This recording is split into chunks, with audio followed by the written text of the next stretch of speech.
Assalamualaikum warahmatullahi wabarakatuh. Alhamdulillahirabbil alamin wassalatu wassalamu ala asrofil anbiya'i wal mursalin sayyidina wa maulana Muhammadin wa ala alihi wa ashabihi ajma'in. Amma ba'du. Yang terhormat Bapak Kepala Sekolah SD Negeri 1 Sidoarjo, yang saya hormati Bapak Ibu Guru SD Negeri 1 Sidoarjo. Pertama, mari kita panjatkan puji syukur kehadirat Allah Subhanahu wa Ta'ala, yang mana pada hari ini kita masih diberikan nikmat sehat, nikmat sempat sehingga bisa berkumpul di sini dengan sehat tanpa suatu halangan. Salawat dan salam selalu kita sanjungkan kepada baginda Rasul kita Nabi Muhammad Sallallahu Alaihi Wasallam, yang mana telah kita berikan syafaatnya, pertolongannya di yaumil kiamat. Amin. Yang kedua, saya ucapkan terima kasih kepada Bapak Ibu Guru yang sudah menyempatkan waktunya di sini dalam acara pengibasan modul 1.4 budaya positif ini dalam rangka aksi nyata saya Pak dalam pelaksanaan PBB Angkatan 6 Kabupaten Kebumen. Yang ketiga, untuk Bapak Kasih saya ucapkan terima kasih sekali untuk segala sesuatunya, dari dukungan moral Bapak dan izinnya Pak, terutama bagi saya dalam pelaksanaan PBB. Mungkin nanti ke depannya juga banyak waktu saya izin Bapak.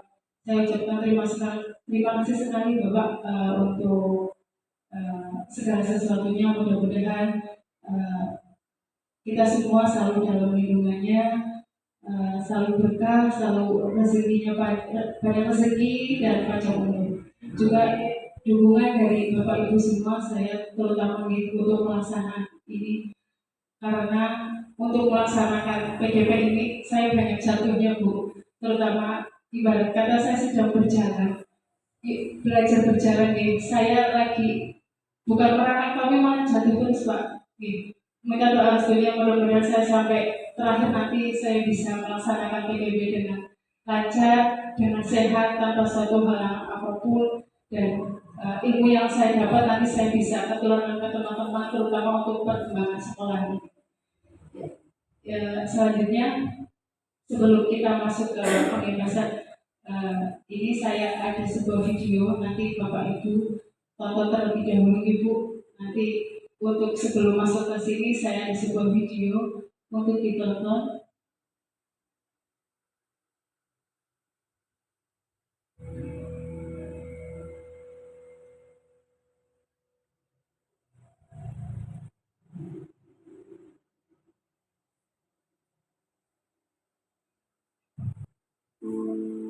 Saya ambil videonya yang ramah dengan kita Bu, jadi ranah SD.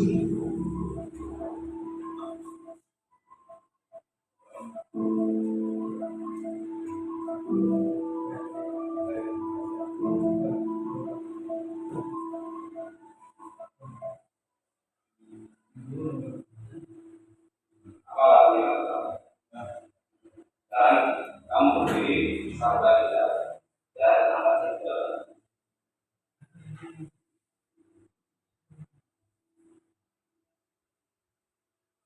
Pegang keadaan kali ini.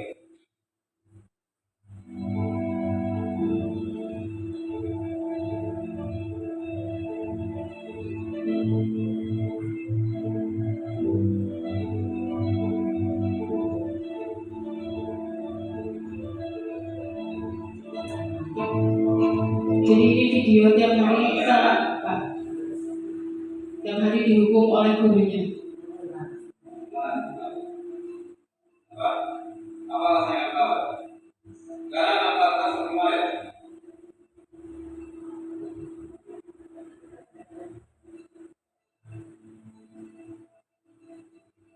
Baiklah, belajar dari bahasa Indonesia,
Setelah lihat video itu, apa tanggapan dari Bapak Ibu tentang video itu? Dari cerita tadi, Bu. Monggo. Amin. Dari cerita tadi, Bapak, untuk refleksinya ya. Terima kasih. Melihat jelas dari cerita dari anak itu adalah anak yang gagal dalam artian bulan berkali-kali dia terlambat, tapi tidak mau istilahnya beralasan hanya minta maaf saja terlambat karena alasannya mengandalkan orang tua tidak istilahnya tidak sampaikan pada guru dan celana yang benar. Terima kasih Pak, bagus sekali. Ada lagi yang menanggapi terkait dengan ini dalam video tadi? Monggo Pak Afid, kayaknya mau ngomong nggak jadi nih, udah mau ngomong nggak jadi lah. Tarik nafas dulu sih. Ya, terima kasih dari video yang telah kita saksikan bersama. Sebagai guru, sebaiknya kita menanyakan alasan kepada anak terlebih dahulu ketika terjadi sesuatu. Di video tadi kan terlambat, seharusnya kita menggali informasi terlebih dahulu sebelum menghukum anak tersebut. Sebelum kita masuk ke modul 1.4 tentang budaya positif, saya ada gambaran Pak. Ini saya punya selembar kertas nih. Saya tulis sesuatu yang paling berharga dalam hidup saya. Saya tulis, saya genggam erat. Pokoknya saya berusaha untuk digenggam ini tulisan ini. Ini adalah tulisan yang sangat sesuatu berharga di tangan saya. Nah, ketika si B ingin mengetahui apa isi tulisan ini, dia berusaha sekuat tenaga untuk melihat isi dengan cara mungkin memarahi, membeli, terus dan lain sebagainya dengan cara apapun, dia tetap tidak bisa. Apa yang terjadi dengan saya Pak? Kalau saya tetap genggam ini, Mbak Dia itu berusaha untuk membukanya ini dengan sekuat tenaga Mbak Dia, dengan tenaga Mbak Dia, pokoknya segala apa sudah dia usahakan tapi belum bisa membuka ini. Apa yang saya lakukan? Apa saya tetap membukanya? Apa saya tetap menggenggamnya? Buka, genggam. Oh, ada yang buka, ada yang genggam. Jawabannya nanti terakhir Pak, setelah kita melihat video ini, setelah melihat materi ini. Jadi budaya positif di sekolah yaitu nilai-nilai dan kebiasaan di sekolah yang berpihak pada peserta didik agar mereka dapat berkembang menjadi pribadi yang kritis, penuh hormat dan tanggung jawab. Sekarang adanya IKM, ada perubahan paradigma Pak, yang sesuai dengan filosofi KHD itu bukan tabula rasa atau kertas kosong. Jadi dulu kan kita beranggapan bahwa guru itu adalah kertas kosong. Sekarang itu murid adalah sudah ada garis tipis-tipisnya. Tinggal kita menebalkan. Kedua, semua anak terlahir dengan bakatnya masing-masing. Jadi anak itu tidak ada anak yang bodoh, tapi anak sudah pintar pada porsinya masing-masing. Budi pekerti, tugas guru adalah menuntun bakat tersebut agar anak tumbuh dengan selamat dan bahagia. Guru ibarat petani dan anak ibarat biji jagung. Kodrat alam dan kodrat zaman. Jadi kita dituntut untuk mendidik anak sesuai dengan zamannya, terus berpihak pada murid atau menghamba pada murid. Perubahan paradigma. Untuk membangun budaya positif di sekolah, perlu menyediakan lingkungan yang positif, aman, nyaman, dan agar murid-murid mampu berpikir, bertindak, dan mencipta dengan merdeka, mandiri, dan penuh tanggung jawab. Hasilnya disiplin dikaitkan dengan kontrol. Dalam hal ini, kontrol guru dalam menghadapi murid. Di sini ada perubahan paradigma teori kontrol yaitu miskonsepsi yang beranggapan ini salah, ya. Jadi ilusi guru itu mengontrol murid itu ternyata salah. Ilusi bahwa kritik dan akan membuat orang merasa bersalah dapat menguatkan karakter. Kita garis merah itu miskonsepsi, ya, berarti beranggapan itu salah. Jadi terus ilusi bahwa semua penguatan positif efektif dan bermanfaat. Ilusi bahwa orang dewasa memiliki hak untuk memaksa. Jadi ini perubahan paradigma yang sekarang itu ada stimulus respon, ada teori kontrol. Jadi perbedaannya di sini. Jadi ada stimulus respon, ada teori kontrol. Jadi kalau stimulus kita mencoba mengubah orang berpandangan sama dengan kita, tapi kalau teori kontrol itu kita berusaha memahami pandangan orang lain tentang dunia. Jadi ibaratnya lebih menggunakan perasaan. Kedua, perilaku buruk dilihat sebagai suatu kesalahan. Tapi kalau dengan teori kontrol, semua perilaku itu memiliki tujuan. Jadi salah orang apa mana tujuannya seperti itu. Saya bisa mengontrol orang lain. Anda tidak bisa mengontrol orang lain. Anda bisa mengontrol saya dengan teori kontrol, hanya Anda yang bisa mengontrol diri sendiri. Yang terakhir, model berpikir menang kalah. Kalau yang teori kontrol, model berpikir menang-menang. Ya. Sebelum masuk ke disiplin, apakah dengan cara menghukum kita bisa mendisiplinkan anak? Bisa tidak, Bu? Belum tentu. Ya. Apa dengan cara kita menghukum anak secara positif? Contohnya kita dengan membaca satu buku dalam satu malam, atau membersihkan lingkungan, kita bisa mendisiplinkan anak? Belum tentu juga. Apakah dengan memberikan penghargaan kita bisa meningkatkan motivasi anak? Bisa. Jadi kata disiplin itu dikaitkan dengan kata tertib, kepatuhan, teratur pada suatu aturan. Mungkin kata disiplin sering dihubungkan dengan hukuman, padahal itu sesungguhnya berbeda, ya, karena belajar dengan disiplin itu tidak harus dengan memberikan hukuman. Justru itu adalah salah satu alternatif terakhir, dan kalau perlu tidak digunakan sama sekali. Tapi susah, Ibu. Jadi refleks kita sudah tiap hari seperti itu. Saya juga kadang setelah baca ini saya berpikir, aku ternyata guru yang egois, ya. Suka marahin anak, karena saya sering marahin anak, Pak. Jadi kayaknya saya terlalu egois. Setelah baca ini kemarin belajar tentang 1.4, ternyata saya guru yang egois. Jadi Dewan Tolong menyatakan bahwa untuk mencapai kemerdekaan dalam konteks pendidikan kita saat ini, untuk menciptakan murid yang merdeka, yaitu menghamba pada murid. Jadi syarat utamanya adalah harus disiplin yang kuat. Disiplin yang dimaksud diri adalah motivasi internal ada dari diri sendiri. Jika kita memiliki motivasi dari diri sendiri, maka kita bisa memerlukan pihak lain untuk mendisiplinkan kita. Jadi ini ada teori motivasi perilaku manusia, yaitu ada motivasi eksternal dan ada motivasi internal. Jadi kalau untuk menghindari ketidaknyamanan, itu apa yang akan terjadi apabila saya tidak melakukannya? Lalu menurun sebatas imbalan atau institusi, apa yang saya dapatkan apabila saya melakukannya? Yang terakhir, saya akan menjadi orang yang seperti apa bila saya melakukannya. Itu adalah dari diri sendiri. Jadi kalau saya melakukan itu, saya nanti seperti apa? Apa yang saya lakukan? Jadi budaya positif itu ada 3, yaitu lingkungan yang positif, ada keyakinan kelas, dan ada peraturan kelas. Di sini ada keyakinan, hukuman, dan penghargaan. Mengapa aturan tidak keyakinan? Mengapa harus keyakinan? Maaf.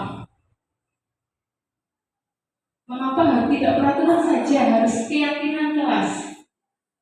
Kita lihat ada contohnya. Mengapa kita memiliki peraturan harus menggunakan helm bila mengendarai roda 2? Kenapa, Bu?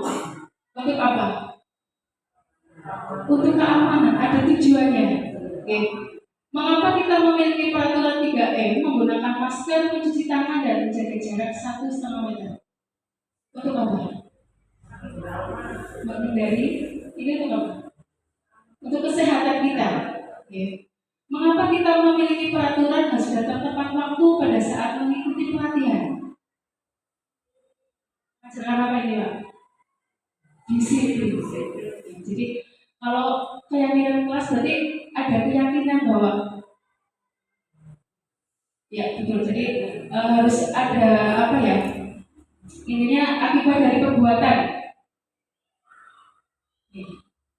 Apa itu keyakinan kelas? Nilai-nilai kebajikan atau prinsip universal yang disepakati bersama secara universal lepas dari latar belakang suku, negara maupun agama. Ini menurut dosen itu seseorang akan lebih memotivasi seseorang dari dalam, akan lebih bersemangat untuk menjalankan keyakinannya daripada hanya sekedar mengikuti serangkaian kegiatan. Jadi kayaknya mau aturan untuk diri nonton, bahkan mungkin kalau pabrik aturan ada itu untuk dilanggar. Oke, ya Pak. Aturan itu ada dilanggar. Jadi beda nanti peraturan dengan keyakinan. Dalam pembentukan keyakinan itu ada beberapa. Yang pertama adalah keyakinan kelas, bersifat abstrak daripada peraturan yang lebih rinci dan lebih konkret. Jadi keyakinan kelas nggak usah muter-muter bu yang bahasanya susah, jadi mudah dipahami. Keyakinan kelas berupa pernyataan-pernyataan yang universal. Ketiga, pernyataan keyakinan kelas senantiasa dibuat dalam bentuk yang positif. Jadi keyakinan kelas itu semua adalah bersifat positif, tidak ada yang negatif. Keyakinan kelas sebenarnya tidak terlalu banyak sehingga mudah diingat dan dipahami. Contohnya, datang tepat waktu seperti ini. Jadi tidak usah yang panjang-panjang bahasanya. Semua warga kelas sebaiknya ikut kontribusi dalam membuat kegiatan kelas lewat curah pendapat. Bersedia meninjau kembali keyakinan kelas dari waktu ke waktu. Jadi keyakinan kelas itu bisa diubah kapan aja sesuai dengan kesepakatan kelas itu antara guru dan murid. Ini adalah kesepakatan kelas yang sudah saya praktekkan di kelas saya. Ini ada 12 keyakinan kelas. Okay. Jadi yang pertama saya adalah menjaga kebersihan diri, kelas dan lingkungan. Jadi kayak piket, kerapihan, saya di nomor 1. Hadir tepat sewaktu, membuang sampah pada tempatnya untuk kesehatan. 3S, keyakinannya untuk menghormati orang lain, saling berbagi dan memberi semangat adalah menghormati orang lain. Pembelajarannya adalah secara SMS yaitu santai, menyenangkan tapi serius. Ini untuk mandiri dan mengajarkan anak lebih sabar. Sebelum dan sesudah belajar wajib berdoa sesuai agama dan kepercayaan masing-masing. Ini keyakinannya yaitu untuk mandiri dan komitmen. Tugas wajib dikerjakan tepat waktu ini terkait dengan PR. Jadi untuk tanggung jawab dan anak itu mandiri. Setelah menggunakan sandal, buku bacaan dan alat permainan wajib dikembalikan di tempat semula. Ini untuk melatih anak tanggung jawab dan komitmen. Tertib saat belajar, ini menghormati orang lain, mengikuti kegiatan yang ada di sekolah, ekstrakurikuler dan PPI. Ini untuk mandiri dan komitmen. Yang 12 adalah membawa perlengkapan dan peralatan sekolah sendiri-sendiri. Karena di kelas saya itu banyak ada pulpen sama tiket itu saling pinjam. Jadi saya tak masukkan ke nomor 12. Menghormati orang lain dan diri sendiri. Ini contoh kemarin saya membuat keyakinan kelas. Jadi kita dibimbing dulu anak-anak untuk membuat keyakinan kelas, curahkan membuat saya pengen membuat apa gitu. Anak-anak buat tepat waktu ditulis di situ. Nanti kita tempelkan seperti ini. Guru itu meramu keyakinan kelas, jadikan kesepakatan kelas, lalu guru dan siswa menandatangani kesepakatan kelas yang telah dibuat. Karena setelah ada aturan itu pasti ada konsekuensinya Pak. Jadi aturan itu ada konsekuensi. Jadi Anda kalau melanggar pasti nanti takut ada bukan hukuman tapi konsekuensi. Dihukum oleh penghargaan itu sangat berpengaruh jangka pendek dan jangka panjang. Untuk penghargaan itu bersifat menghukum, penghargaan mengurangi ketepatan, penghargaan ternyata tidak efektif, penghargaan merusak hubungan. Ini ada 8, cuman yang 3 tidak saya masukkan, maaf lupa. Yang ketiga adalah yang ke-6, penghargaan menurunkan kualitas, penghargaan mematikan kreativitas dan mengurangi motivasi intrinsik. Coba Bu, ini ada contoh beberapa kasus. Ini nanti Ibu bisa masuk hukuman atau konsekuensi. Jadi nanti paham ya antara hukuman dan konsekuensi. Jadi konsekuensi adalah akibat dari perubahan. Coba, kalau kita mencatat 100 kali dalam buku kalimat, saya tidak akan terlambat lagi, termasuk hukuman atau konsekuensi. Hah? Hukuman, ya. Kalau lagi melihat lapangan basket 2 kali karena terlambat di sekolah, konsekuensi atau hukuman? Konsekuensi, hukuman, ya nanti. Murid diminta untuk push up 15 kali menggunakan masker, tidak menggunakan masker ke sekolah. Hukuman atau konsekuensi? Hukuman. Menggantikan kertas tugas temannya dicoret-coret, menggantikan. Konsekuensi. Membersihkan tumpahan air meja tulis karena tersenggol pada saat belajar. Konsekuensi. Meminta murid tidak mengenakan sepatu seharian di sekolah karena tidak menggunakan sepatu hitam. Hukuman. Lari mengelilingi lapangan basket 2 kali karena terlambat 10 menit untuk pelajaran PJOK. Pelajaran PJOK. PJOK. Kita lihat jawabannya. Betul? Belum? Jadi intinya konsekuensi di sini. Jadi setelah dia melakukan kesalahan, dia akan melakukan perbaikan diri. Jadi berjanji tidak akan mengulangi lagi. Jadi ada perubahan. Ini perbedaannya antara hukuman dan konsekuensi. Kalau hukuman itu menyakitkan, kalau menyakitkan harus terjadi, kalau konsekuensi sesuatu harus terjadi.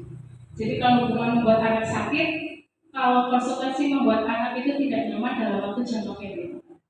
Kalau hukuman itu membuat anak membenci kedisiplinan, tapi kalau konsekuensi anak jadi menghargai disiplin.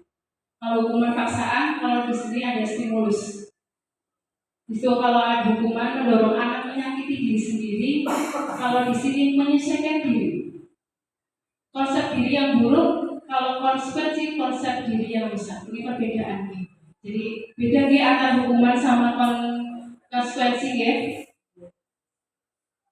Jadi kebutuhan dasar manusia itu satu adalah cinta kasih, ada penguasaan, ada kebebasan dan ada kesenangan.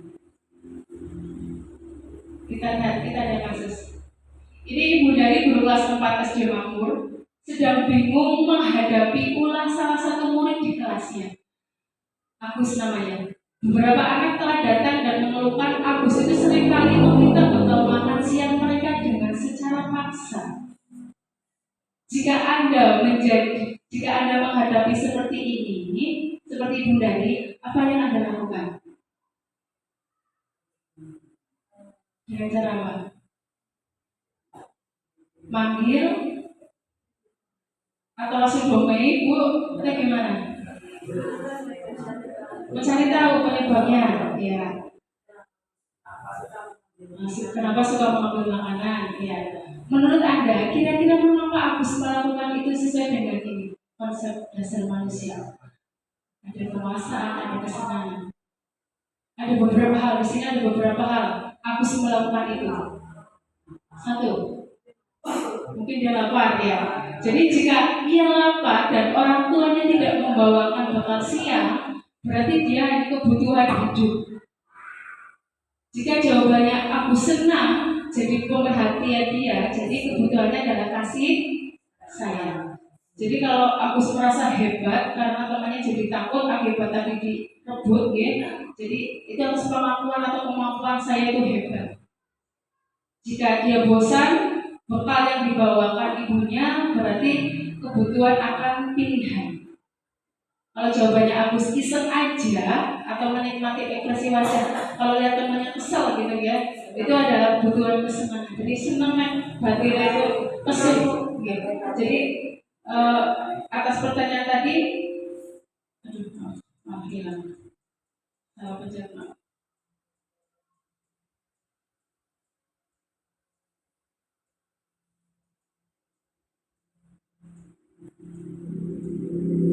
Jadi nomor 2 itu banyak hal, ya, banyak hal. Agus itu kenapa melakukan itu? Jadi ada kebutuhan manusia itu ada 4 itu. Di sini ada 5 posisi kontrol. Cermat ya Pak, saya juga cermat ini Pak. Jadi 5 posisi kontrol guru itu ada 5. Sebagai penghukum, sebagai pembuat merasa bersalah, sebagai teman, sebagai pemantau, dan sebagai manajer. Kalau kira-kira kita masuk sebagai apa ya Bu? Kita sebagai guru masuk penghukum, membuat merasa bersalah, teman atau pemantau atau manajer. Manajer, pengennya jadi manajer gitu. Pengennya jadi manajer kayak. Tapi saya susah itu. Realitanya susah.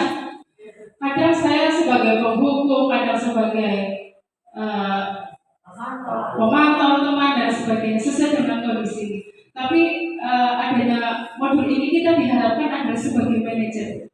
Kalau kita sebagai manajer belum bisa sepenuhnya, kita belajar bertahap, intinya seperti itu. Jadi kalau penghukum kan intinya guru itu menyakiti, ya. Kalau membuat merasa bersalah, pokoknya itu pokoknya ya ibu kecewa nggak PR itu. Saya sering lakukan sebagai pembuat merasa bersalah itu, saya sering Bu. Saya akui saya adalah pembuat merasa bersalah anak-anak. Jadi kalau teman itu alasan untuk muridnya, terus pemantau menghitung dan memurid. Tapi kalau manajer itu kalau salah, dia itu malah bertanya, bukan langsung menghukum. Jadi takut kenapa. Tapi kadang sini refleks Bu, pokoknya itu sudah sesudah kesepakatan kelas kita. Karena sesudah dari kesepakatan kelas, baca itu kesepakatan. Jadi saya seolah-olah membuat merasa bersalah anak-anak. Jadi pokoknya itu dia. Ada kata awas lah, pokoknya bu guru stres, nah itu termasuk itu sebagai penghukum, ya. Betul enggak? Saya di sini sebagai penghukum dan pembuat merasa bersalah. Mudah-mudahan saya bisa jadi teman, pemantau, dan terakhir adalah sebagai manajer. Mudah-mudahan harapannya seperti itu. Tapi saya masih kategori penghukum dan pembuat merasa bersalah. Kadang-kadang teman seperti itu, masih dalam posisi ini. Jadi kaitannya dengan itu, yang terakhir adalah ke anak itu tidak akan bisa mengulangi kesalahan yang terakhir ini. Intinya berdampak pada anak. Kalau penghukum itu, anak itu akan mengulangi kesalahan lagi. Kalau pembuat merasa bersalah guru, itu anak bisa merasakan dari sendiri. Jadi ciut bahasanya, aku domain Bu guru seperti itu. Bu guru ini galak. Saya sering gitu Bu, Bu dari galak itu sering ada. Paling murid ibu dari itu galak katanya. Jadi saya adalah membuat merasa bersalah. Teman itu jadi tidak mandiri dan tergantung karena aku ditulungi lah guru ini sebagai teman. Kalau sebagai pemantau itu menitik beratkan pada sanksi atau hadiah untuk dirinya. Yang terakhir adalah identitas yang manajer itu mengevaluasi diri, bagaimana cara memperbaiki diri. Jadi jika anak melakukan kesalahan kita panggil, kita beri pertanyaan, terus konsekuensinya seperti apa, terus tindak lanjutnya dia akan seperti apa, dan berjanji tidak akan mengulanginya. Apa itu restitusi? Jadi restitusi adalah proses menciptakan kondisi bagi murid yang memperbaiki kesalahannya mereka sehingga bisa kembali pada kelompok mereka dengan karakter yang lebih kuat. Jadi ini ada 9 ciri-ciri restitusi. Jadi bukan menebus kesalahan tapi belajar dari kesalahan.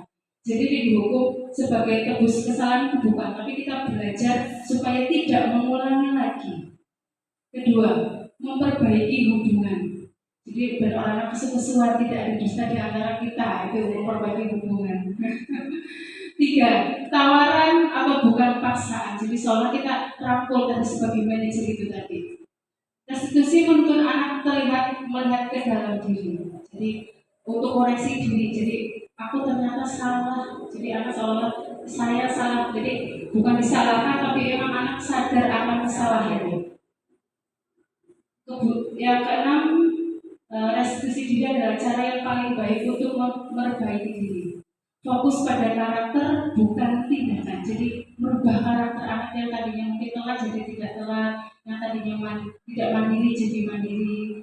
Terus restitusi fokus pada solusi, jadi jalan keluar. Terakhir, mengembalikan murid berbuat salah pada kelompoknya. Ini ada segitiga restitusi. Ada validasi tindakan yang salah, ada menstabilitaskan identitas dan menanyakan keyakinan. kalau ada suatu masalah ini menggunakan segitiga restitusi ini Bu. Jadi tidak mau dipanggil masalah keluar atau tidak. Jadi ada aturannya kenapa ditanyakan, distabilkan, menanyakan dan validasi tindakan apa yang akan kita lakukan. Ini saya sudah melakukan segitiga restitusi kemarin, ada 2 kasus, satu membuang sampah dan satu karena tidak mengerjakan PR. Sudah saya video, sudah saya upload di YouTube sesuai dengan karena tugas saya seperti itu nih. Ini salah sesuatu adalah karena dia tidak membuang sampah. Saya lihat membuang sampahnya itu sembarangan pergi. Saya menggunakan segitiga restitusi ini kemarin saya wawancara, jadi saya tanya kenapa dan dia melakukan tindakannya, dia mengambil sampahnya dan membuangnya ke tempat sampahnya dan berjanji tidak akan mengulang. Begitu juga yang tidak mengerjakan PR dengan alasan dia adalah tidur terlalu malam. Jadi dia berjanji untuk tidurnya diubah agak lebih awal. Mungkin hanya itu yang bisa saya sampaikan. Selanjutnya adalah sesi kita sharing. Maaf Ibu, saya di sini bukan menggurui Bapak Ibu. Kita sebatas sharing, saya menyampaikan apa yang saya dapatkan di modul 1.4. Monggo. Mungkin ada yang mau bertanya terkait atau menambahkan Bapak? Cukup deh. Monggo, mungkin ada yang mau bertanya.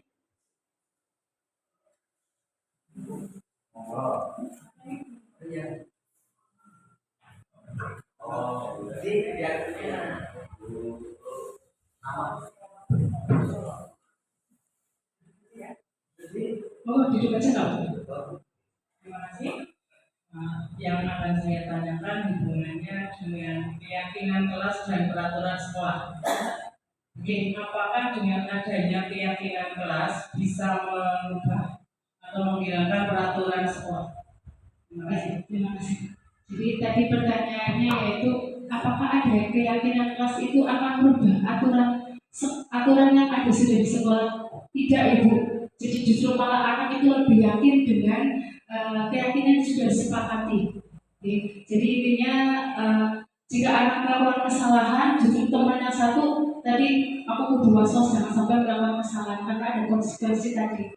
Terus 2, guru itu jadi gampang mengontrol murid dengan kegiatan. Jadi nanti secara tidak langsung kalau melakukan kesalahan, temannya yang akan mengingatkan kita itu sudah tidak cukup mengingatkan karena sudah tertampang di depan kelas. Jadi juga menciptakan pembelajaran yang menyenangkan, juga menambah aura yang positif di kelas itu sendiri. Terima kasih. Monggo ada lagi.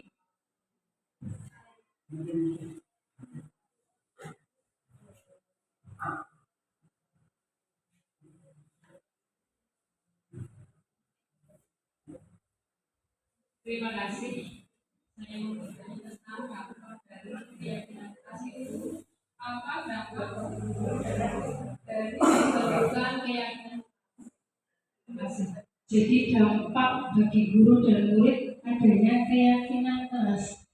Jadi dampaknya yaitu satu, terwujudnya budaya positif yang ada di lingkungan sekolah. Jadi ini bersifat universal, walaupun sebelumnya kita tidak bisa 100%, tapi setidaknya kita sudah bisa mengubah karakter anak yang tadinya mungkin kurang mandiri jadi lebih mandiri seperti itu. Jadi mau menanyakan?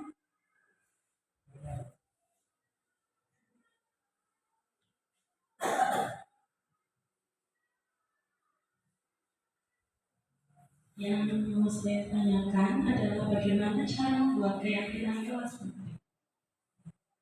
Ya, jadi bagaimana cara membuat keyakinan kelas. Jadi nanti Bapak Ibu bisa praktek di kelas masing-masing bagaimana cara membuat keyakinan kelas.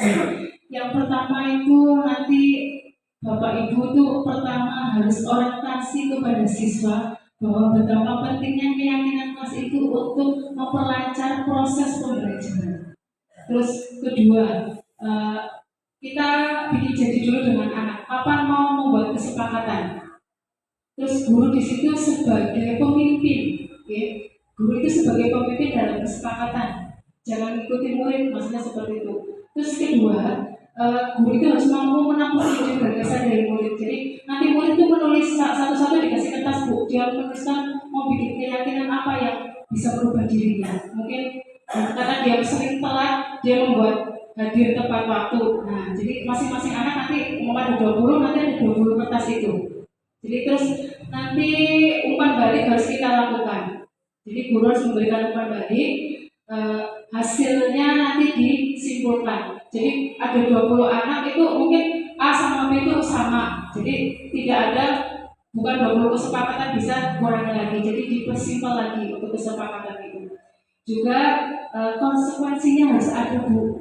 Jadi tidak hanya keyakinan kelas, tapi harus ada konsekuensinya. Dan orang nggak ada PR, konsekuensinya apa? Seperti itu. Jadi mungkin kalau telat konsekuensinya apa? Jadi kita bikin aturan di kelas sendiri, tapi kalau jika melanggar itu ada konsekuensinya seperti itu. Terus mengevaluasi kembali kesepakatan. Jika sudah sepakat, berarti disosialisasikan. Sosialisasi dengan cara apa? Yaitu ditambah di kelas masing-masing. Nanti karena setiap itu membaca dari gunakan bahasa yang tidak terlalu mulur-mulur, ya, jadi mudah dipahami seperti itu. Jadi nanti Bapak Ibu nanti di sini bisa mempraktekannya terkait dengan keyakinan kelas.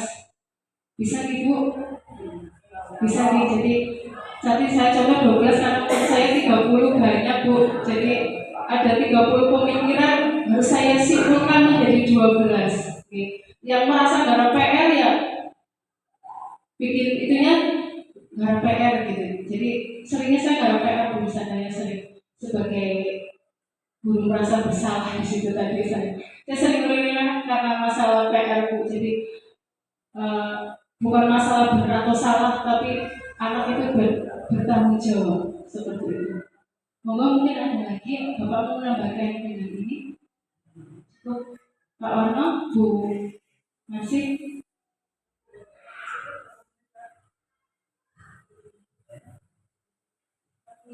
Masih 45. Masih.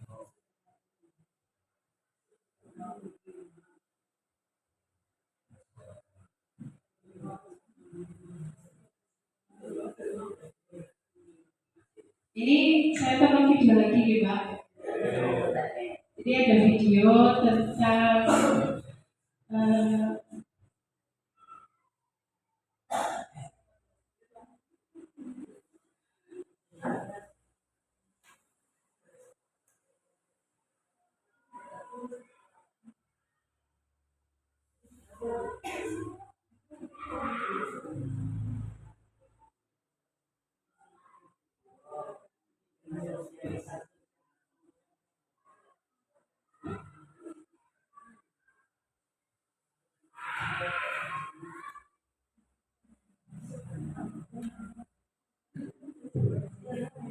kita lihat video satu lagi. Ibu sudah pernah bilang kan sama kalian semua, kalau ibu sengaja mengambil jam pertama untuk mata pelajarannya ibu, untuk melatih kalian disiplin. Kalian tahu kan peraturannya ibu? Kalau ibu tidak akan mulai pelajaran kalau masih ada yang terlambat. Kalian tidak apa? Hah? Jadi mau bicara kan? Kenapa masih ada yang terlambat?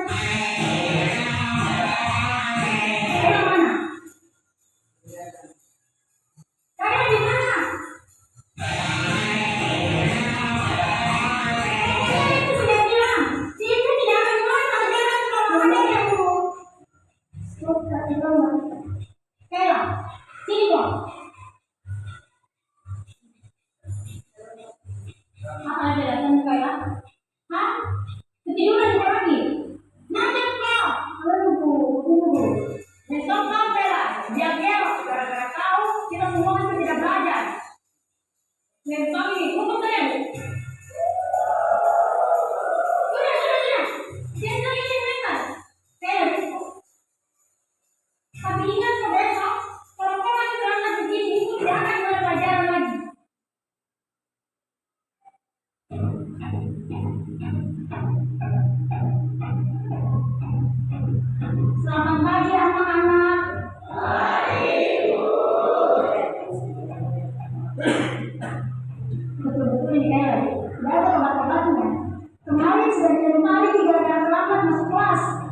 on.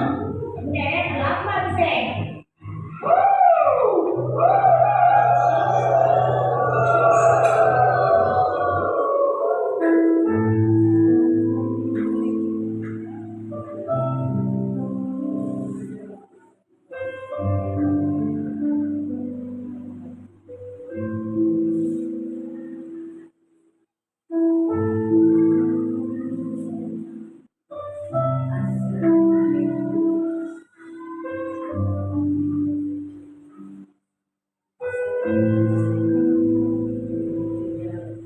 Sudah 1 jam lebih nih kayak nggak datang.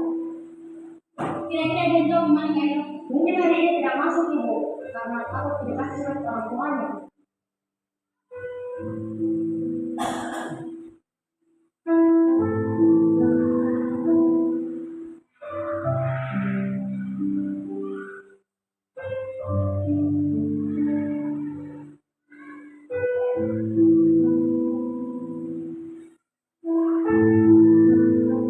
Pagi anak-anak.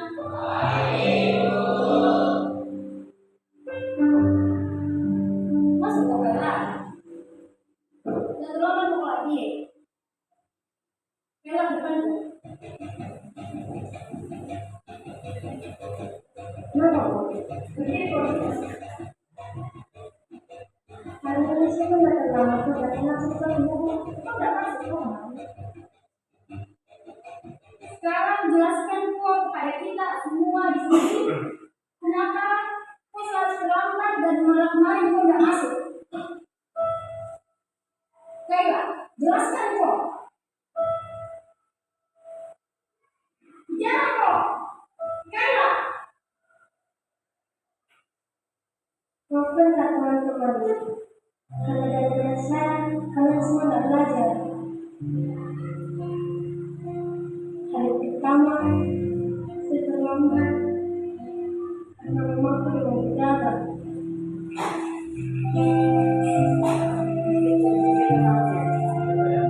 Harus diantar ke rumah sakit sebelum saya sekolah.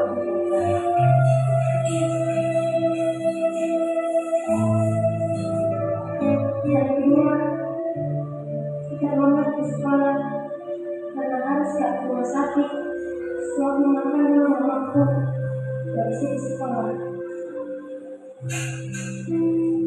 Hari ketiga kembali, saya tidak masuk sekolah.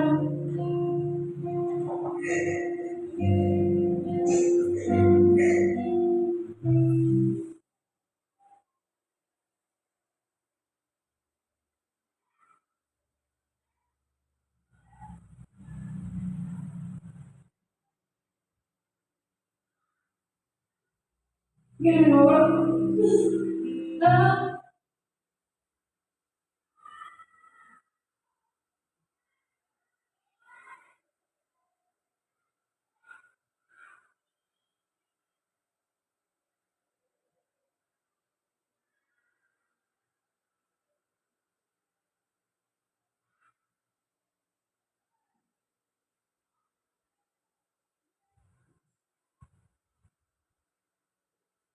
Bapakku selalu menjadi singa.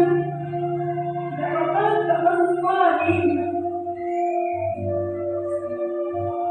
Sekiranya kalian semua melempar kita. Lemparkan Pak, lempar, lempar, lempar. Sekiranya kita mau.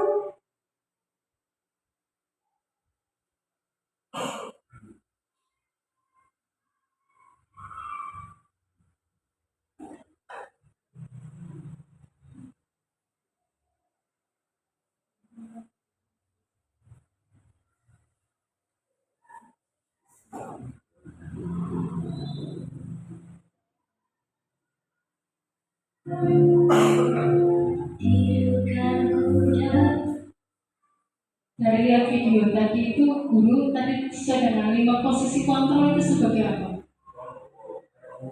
Penghukum atau merasa bersalah. Jadi lemparan kertas itu tadi, berarti apa jawabannya di sini, Pak? Tadi saya ngegang kertas itu tadi secara erat, ada wajahnya paling tahu. ini sesuai dengan antara guru dan murid. Jadi ini guru, Mbak Dian itu murid. Mbak Dian itu sudah bekerja keras. Bagaimana caranya? Pengen tahu apa yang ada di sini di genggaman saya. Itu sama halnya kita punya ilmu, anak itu pengen tahu. Jadi seolah guru itu harus menjaga, mengarahkan, membimbing agar siswa itu bisa berkembang sesuai bakat dan minatnya. Jadi guru itu sebagai motivasi dalam proses pembelajaran. Jadi siswa itu bisa dikatakan berhasil jika anak itu memiliki motivasi dalam belajar. Jadi guru itu harus menumbuhkan potensi belajar siswa. Gitu Ibu. Ya, jadi tadi ini jawabannya Ibu dari genggaman kertas tadi. Sebelum saya tutup, saya punya S briefing Bu. Oke. Saya punya S briefing karena kita anak SD, kita nyanyi topi saya bundar bareng-bareng Ibu. Tapi tadi kata-kata topi itu kita ganti dengan kata hem. Jadi hem saya bundar, bundar hem saya. Barangkali kalau Bu kita refleksi setelah tadi sejam ngantuk dengar saya ceramah kalau itu tidak jelas, tidak seperti dulu Bu. Oke. Bisa kita mulai nih bareng-bareng. 1, 2, 3. Hem saya bundar, bundar hem saya. Kalau tidak bundar, bukan hem saya. Satu lagi. Hem saya bundar, bundar hem saya. Kalau tidak bundar, bukan hem saya. Terima kasih tepuk tangan buat Bapak Ibu. Masih semangat ya Bu. Ya. Jadi mungkin hanya itu yang bisa saya sampaikan. Kurang lebihnya mohon maaf. Mudah-mudahan apa yang saya sampaikan ini bisa bermanfaat buat Bapak Ibu dan bisa diterapkan di kelas masing-masing. Jika nanti masih bingung bisa nanti tanyakan yang sama-sama bingung Bu dengan saya. Ya, jadi sebelum saya tutup acaranya,